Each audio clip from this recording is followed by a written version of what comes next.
श्रीविष्णु विजय स्तोत्रम्। श्रीगणेशाय नमः। देवा ऊचु नतास्मः विष्णुं जगदादिभूतं सुरासुरेन्द्रं जगतां प्रपालकम् यन्नाभिपद्मात् किल पद्मयोनिर्बभूवं तं वै शरणं गतास्मः। नमो नमो मत्स्य वपुर्धराय नमोऽस्तु ते कच्छपरूपधारिणे। नमः प्रकुर्मश्च नरसिंहरूपिणे तथा पुनर्वामनरूपिणे नमः। नमोऽस्तु ते शत्रुविनाशनाय रामाय दशास्यनाशिने। प्रलम्बहन्ते क्षितिवाससे नमः। नमस्तु बुद्धाय च दैत्यमोहिने। म्लेच्छान्तकायापि च कल्किनान्ने नमः पुनः क्रोडवपुर्धराय।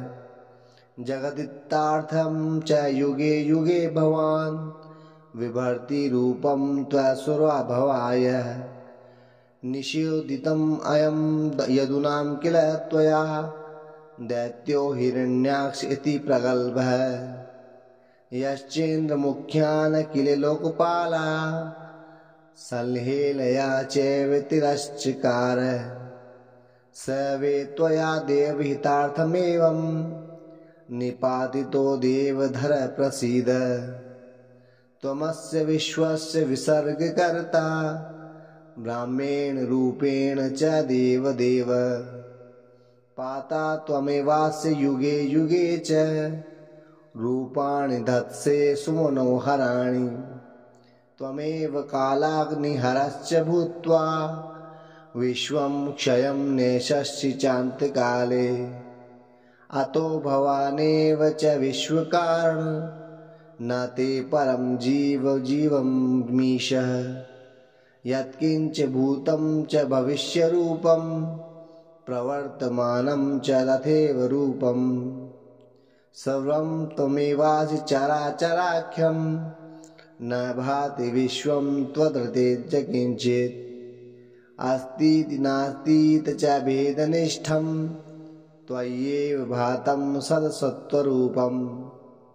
ततो भवन्तं कथमोऽपि देव न ज्ञातुमहत्यभिवपक्वबुद्धिः। ऋते भवत्पादपरायणं जनं तेनागतः स्मः शरणं शरण्यम्।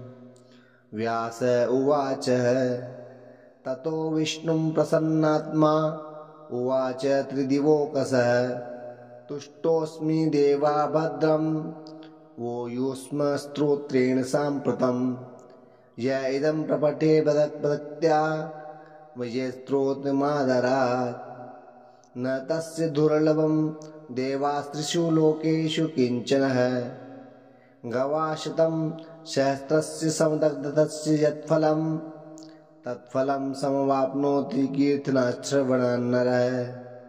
सर्वकामप्रदं नित्यं देवदेवस्य कीर्तनम् अतः परं महाज्ञानं न भूतं न भविष्यति। इति पद्मपुराणप्रोक्तं विष्णुविजयस्तोत्रम् सम्पूर्णम्।